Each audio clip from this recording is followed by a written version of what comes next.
선비님들, 오늘도 야단 부인에 오신 것을 환영합니다. 조선시대 사람들의 애달픈 사랑과 운명이 담긴 이야기를 들려드릴까 합니다. 그럼 오늘의 야담 이야기 시작합니다. 옛날 조선시대 한적한 시골 마을에 서연이라는 젊은 과부가 살고 있었습니다. 그녀는 아름다운 외모와 단아한 자태로 마을 사람들의 칭송을 받았으나 남편을 잃은 슬픔 속에서 홀로 지내고 있었습니다. 그녀의 남편 도영은 그 지역의 청렴한 관리로 마을 사람들에게 존경받는 인물이었으나 2달 전 뒷산에서 사고로 목숨을 잃고 말았습니다. 남편이 떠난 후 서연은 홀로 그의 명복을 빌며 매달 초하루마다 정성껏 제사를 올렸습니다. 그녀의 삶은 고요했고 정절을 지키는 과부로서 외로움을 묵묵히 견뎠습니다. 마을 사람들은 그녀의 고든 성품과 지고한 정절을 칭찬하며 마을의 자랑으로 여겼습니다. 그러나 서연의 밤은 고요하지 않았습니다. 세상을 떠난 날부터 매일 밤 도영이 꿈에 나타났습니다. 꿈속에서 도영은 늘 슬픈 눈빛으로 서연을 바라보았습니다. 부인, 부인, 그는 무언가 말을 하려 했지만 목소리는 점점 희미해졌고 끝내 무슨 말을 하려는지 알 수 없는 채로 아침이 밝았습니다. 서연은 매번 꿈에서 깨어난 뒤 그의 목소리가 귓가에 맴도는 듯한 착각이 들었습니다. 서방님, 대체 무엇을 말씀하려 하시나요? 왜 떠나지 못하시고 매일 저를 찾아오십니까? 꿈이 반복될수록 서연은 남편의 죽음에 대해 의구심을 떨칠 수가 없었습니다. 그의 죽음이 단순한 사고가 아니었던 걸까? 그가 매일 꿈에 나타나는 이유는 무엇일까? 그러던 어느 날 저녁 서연의 집으로 누군가가 찾아왔습니다. 계십니까? 리신지요? 그녀가 문을 열자 뜻밖에도 남편의 오랜 친구였던 김지우가 서 있었습니다. 지우와 남편 도영 그리고 서연은 부모님들끼리 친구였기에 어려서부터 인연이 있었습니다. 지우는 먼 길을 온 듯 얼굴에 피로한 기색이 역력했고 손에는 작은 서찰을 들고 있었습니다. 오랜만에 뵙습니다. 이렇게 갑작스럽게 찾아와 죄송합니다. 도영이 보낸 서찰이 뒤늦게 도착하여 확인할 것이 있어 이렇게 왔습니다. 서연은 지우를 조심스레 집 안으로 들였습니다. 지우는 도영이 남긴 서찰의 내용을 그녀에게 들려주었습니다. 그 서찰에는 박정철이라는 지우의 상급 관리의 탐욕과 음모, 우연히 발견된 뒷산 금광의 존재가 적혀 있었습니다. 그는 금광을 독점하려 하고 조정에 보고하려는 나를 눈엣 가시로 여기네. 혹여 나의 일신에 문제가 생긴다면 지체 없이 자네가 이 내용을 조정에 전달해 주었으면 하네. 라는 내용이었습니다. 서연은 혹시나 하고 의심했던 그의 사고가 단순한 사고가 아니었음을 알게 되어 충격과 슬픔에 빠졌습니다. 이를 어찌해야 할까요? 지우는 결연한 목소리로 말했습니다. 출발하기 전 이 내용을 조정에 보고하였습니다. 서찰에 적힌 내용이 자세하니 증거를 정리하기 위해 제가 이곳으로 온 것이고 시일을 맞추고자 하였으니 곧 감찰관과 군대가 이곳으로 올 것입니다. 때를 기다리시지요. 한편 박정철은 탐욕스럽고 치밀한 자였습니다. 이미 도영을 사고로 위장해 죽여버렸지만 도영의 집에 남아있을지 모를 금광에 대한 증거를 없애기 위해 살수들을 시켜 집을 습격하고 불을 지를 음모를 꾸미고 있었습니다. 그 집에 살아있는 모든 것을 죽이고 그 어떤 증자도 남기지 말아라.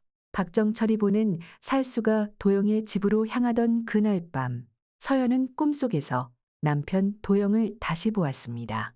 늘 꿈에 나왔어도 아무런 말을 하지 못했던 다른 날과는 다르게 이번엔 도영이 다급한 목소리로 서연에게 외쳤습니다. 부인 당장 지우와 함께 이 집에서 벗어나야 하오. 뒷산의 세화정으로 가시오. 서연은 꿈에서 깨어난 뒤 남편의 말을 떠올리며 급히 지우에게 이 사실을 전했습니다. 두 사람은 서둘러 집을 나와 도영이 알려준 뒷산의 정자로 향했습니다. 서연과 지우가 뒷산 정자를 향해 떠난 뒤 얼마 지나지 않아 박정철이 보낸 살수가 서연의 집에 들이닥쳤습니다. 그들은 방 여기저기를 뒤지고 집 주변을 살피더니 서연의 집에 불을 지르기 시작했습니다. 이 집의 모든 것을 태우고 없애라. 아무것도 남겨서는 안 된다. 과부는 어디 갔나? 이미 눈치채고 피한 것인가? 우린 시킨 일을 하고 돈만 받으면 그뿐.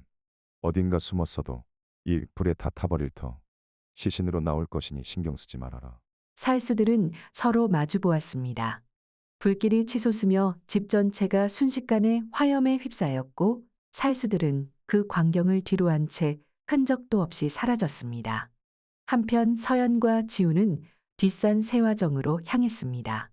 두 사람이 정자에 도착하자 그곳에는 전열을 정비하고 있는 군대와 조정의 감찰관이 있었습니다. 이런 우연이 있나? 어찌 알고 이곳에 나온 것이오? 마침 박정철 글을 치러 가는 중인데. 그자가 증자를 없애기 위해 살수를 보냈습니다. 빠르게 잡아야 할 것입니다. 감찰관과 군대는 즉시 박정철의 저택으로 달려갔습니다. 살수를 보내놓고 그제야 마음을 놓으며 막 누우려던 박정철은 소란스런 소리를 들었습니다.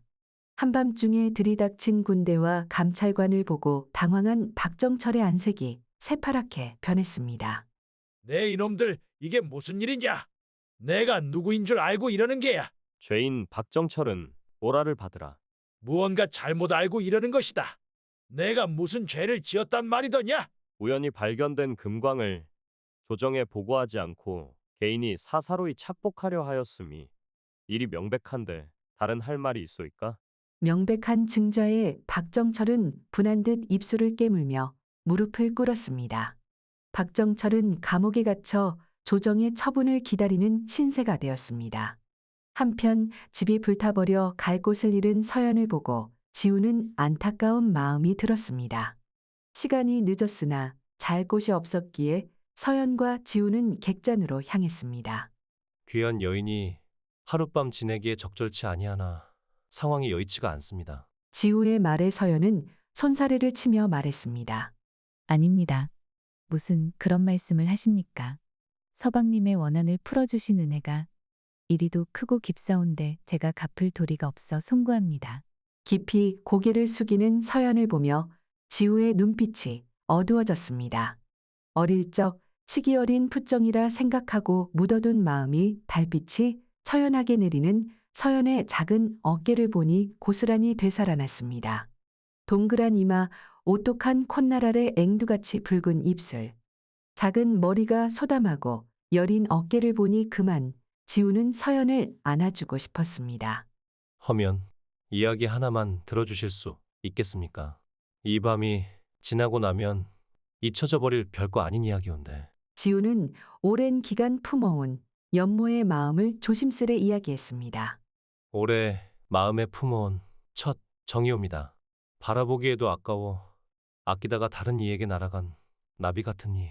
그저 행복하기만을 바래왔는데 일이 눈앞에 있으니 달려가는 마음을 끊어낼 수가 없습니다. 지우의 이야기를 듣고 서연은 그가 이야기하는 사람이 저라는 것을 알았습니다. 당황스러웠던 마음도 잠시 저를 바라보는 지우의 눈빛이 마치 우는 것처럼 애절하고 오랜 기간 누구에게도 말하지 못한 채 홀로 품어온 그 연모가 안타까워 마음이 아렸습니다. 차마 흘러내리지 못하는 눈물 한 방울이 안타까워 자기도 모르게 지우에게 한 발 다가선 서연은 그의 눈에 입을 맞추었습니다. 지우의 눈이 크게 떠지고 서서히 정염의 색으로 물들어가는 것을 보면서 서연은 가만히 눈을 감았습니다. 지우의 떨리는 손이 서연의 옷고름을 풀었고 달빛 아래 하얗게 빛나는 몸을 보면서 지우는 전율을 느꼈습니다. 두 사람의 그림자가 하나로 합쳐지고 그 밤 내내 천천히 조심스레 서로의 안으로 깊이 파고들었습니다.